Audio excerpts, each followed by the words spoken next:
let's bring in our political strategist into the discussion now. Daniele Medlej is a former Director of Communications to former Housing Minister Ahmed Hussen. She's now a Senior Consultant at Navigator.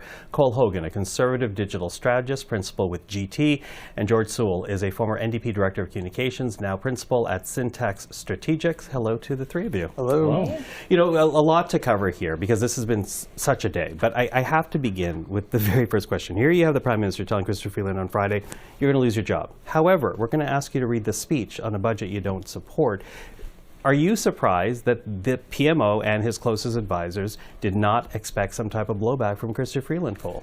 Yeah, what sort of political cachet did the PMO think that they had that they could ask Chrystia Freeland to bite a $62 billion bullet and then, be replaced the next day or a couple of days after? So I'm kind of curious about what they thought that they had, or what sort of relationship they thought they had where they could ask for something so severe at such a cost and then expect there to be no political blowback or no consequences. Yeah, what do you say to that, George? Well, I mean, I agree, but beyond that, it's also, this has been a long time coming. I mean, we've seen all these leaks coming out of the PMO for weeks, and we've seen this play before, too. I mean, this is how they got rid of Bill Morneau. We've also seen the way this Prime Minister's office has dealt with other women in senior cabinet roles. So, Chrystia Freeland's taken a lot of bullets for this Prime Minister, but I think sitting down on Friday and being told, hey, we're going to lose your job, you have a rough day on Monday, and on Tuesday, you'll get something else. And maybe she, at that moment, decided, I'm really going to drop this bomb on Monday morning. Or maybe she actually took the weekend to say, how loyal am I? And for how much more of my life do I want to be able to look myself in the mirror? And I think that at some point, she decided that her integrity was worth more than her relationship with the Prime Minister. And I think the Prime Minister should have seen that coming. Yeah, her integrity, her reputation, because, to your point, you're saying weeks, but actually it was over the summer that the first report came out about some type of potential rift between the PMO and the Finance Minister. Should the Prime Minister have expected this, Danielle?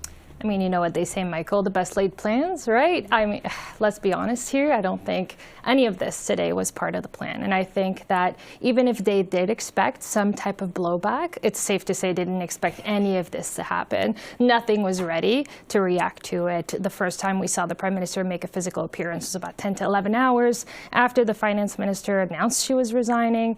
It's one of these situations where nobody was ready. Everybody knew something could happen. Nobody knew how bad it would be. And we're seeing the consequences play out in real time. Yeah, it also makes me wonder about loyalty within the cabinet, though, because to your point, George, here you have a very loyal soldier. No one has taken, to use your words, taken as many bullets as Chrystia Freeland.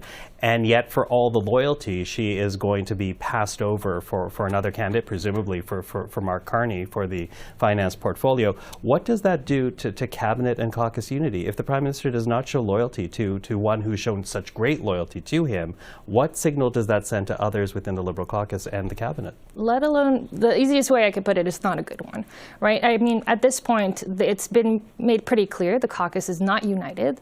The party is not united. Whether the Prime Minister wants to step out like he did last time and say the Liberal Party is united and happy, I don't think is an option anymore on the table. And I think that's something that he fully recognizes. He's going to take the time that he seems to need to get to a point where he thinks he can bring back the party.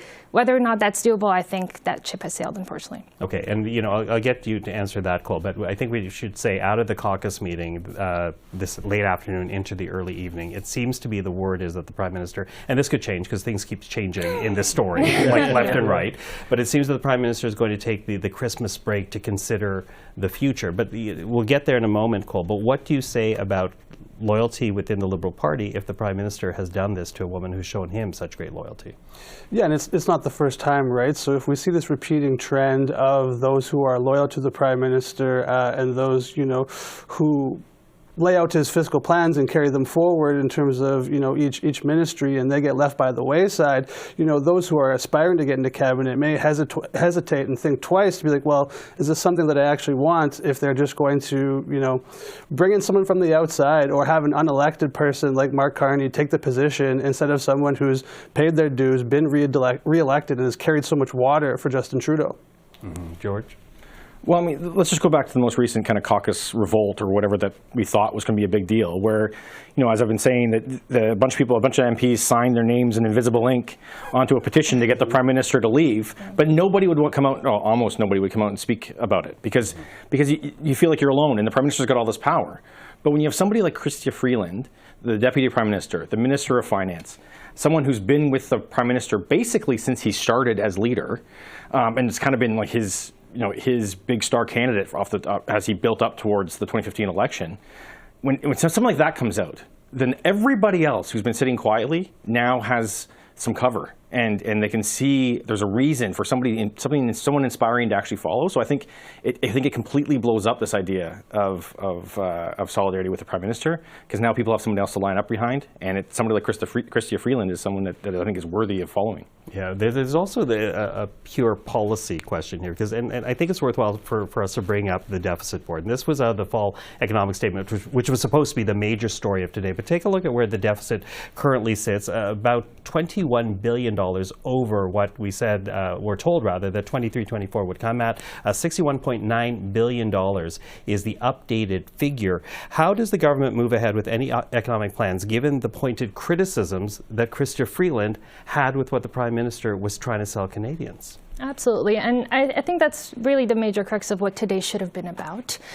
We never actually got to that point because the government never actually made a speech to defend what this ballooned number actually signifies, right? Is it one-time costs that are only being taken on today, and so we're going to see a trajectory on the downward moving forward? Is this something that we're going to see more of a trend of?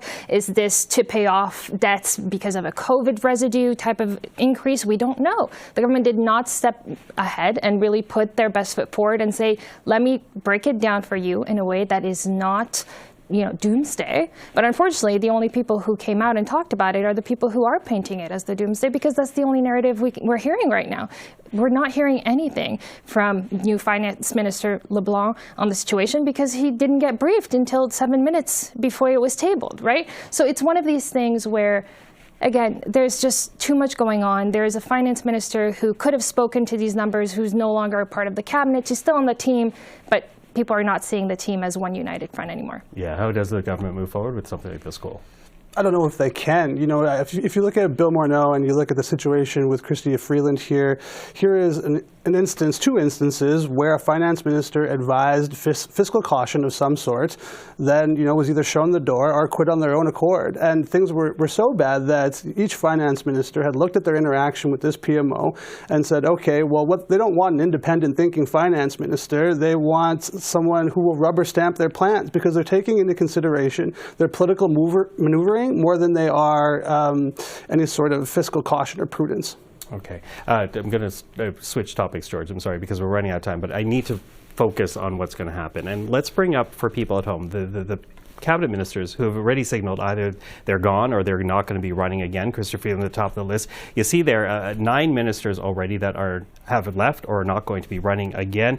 What options are left for the Prime Minister? And George, I'll get you to start off here. Is it prorogation? Is it a resignation? What options are left for the Prime Minister when even senior members who were his closest are deciding, I don't want to run again? Well, I don't know how many more roles Dominic LeBlanc can take on, so he might have reached his cap. I think what's coming next, I don't see, and I try to not be partisan about this, though I am, but I don't see a way for the Prime Minister to get out of this. I mean, I was saying today that I think the best that I think the Prime Minister could have hoped for out of this caucus meeting was to say, look, I have a plan, sort of like Jean Chrétien did. I have a plan.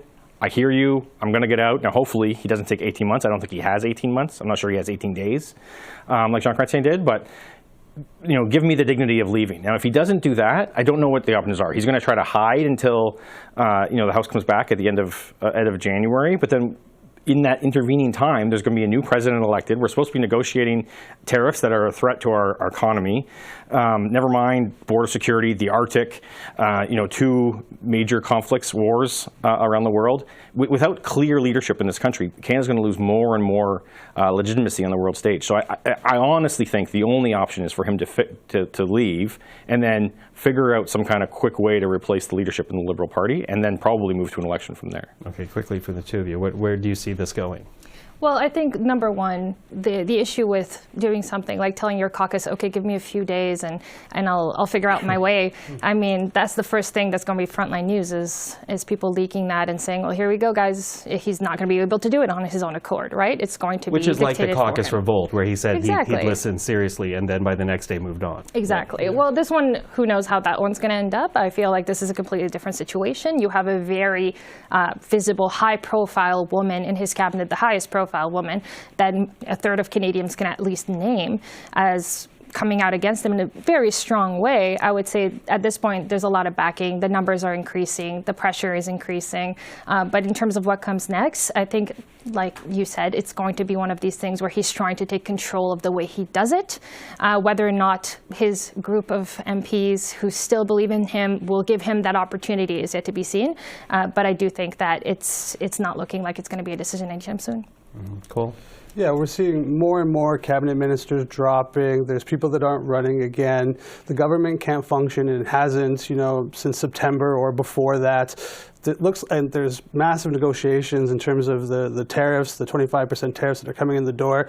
There needs to be an election so we can have someone with a clear mandate to deal with all these issues, because it's clear that Justin Trudeau's government can't function. Okay. I've got less than 2 minutes, so I really need a quick answer. We're talking about everything within the Liberal parties, right? But what about the opposition? Can they bring about change? Can they bring down the government? We know the Bloc Québécois and the Conservatives say that they want to. Can they actually do it, Cole? I think, this is the perfect time, I think, if I was to give advice to the NDP, which I'm not in the habit of doing often, but... You're coming up next, George. This is the perfect time for Jagmeet Singh to get up and say, all right, actually, I mean it this time. Enough is enough. Like, it's time to hold these people to account. And you have the perfect opportunity here. Your opponent has lit themselves on fire. So it's time to take advantage of that and take some bold political action, and hopefully you can benefit from it and end up with more seats in the Liberal Party after the next election. Mm-hmm. What do you say to that, George? Well, today Jagmeet Singh came out and said it's time for Prime Minister Justin Trudeau to resign. So he said that, and in the absence of that, I think whenever a vote does come to the House, that he will vote, I imagine, would vote non-confidence. But the way our system works is, to be honest, it's in the hands of the government. It's in the hands of the Liberals until a confidence motion comes, which, again, will be probably February at the earliest. There's nothing that any of the opposition parties can do other than stand up and lay out a clear path forward. And frankly, to Cole's point, I think what the NDP has to do is show themselves to be the clear alternative to Pierre Poilievre. And that's what they need to focus on until they have an opportunity to take down the government. Okay, last 30 seconds to you. Absolutely. Well, I'll challenge that a little bit, because this is the first time I hear someone say that Jagmeet would vote this way, because he didn't say that himself, that he would vote non-confidence. At the end of the day, that is something the opposition can do, is state their opinion, give their position, and speak on behalf of their constituents. We didn't see that happen. The government is a minority. If the opposition party banded together, a lot could have been done at a lot of different confidence motions that have taken place. So at this point, it's more about actions than words, and we haven't seen any of those. Okay. Well, we're out of time. I'm really glad that the three of you were so patient, hanging around, waiting to figure out where this was going to turn. So to Danielle, Cole, and George, thank you very much for this evening.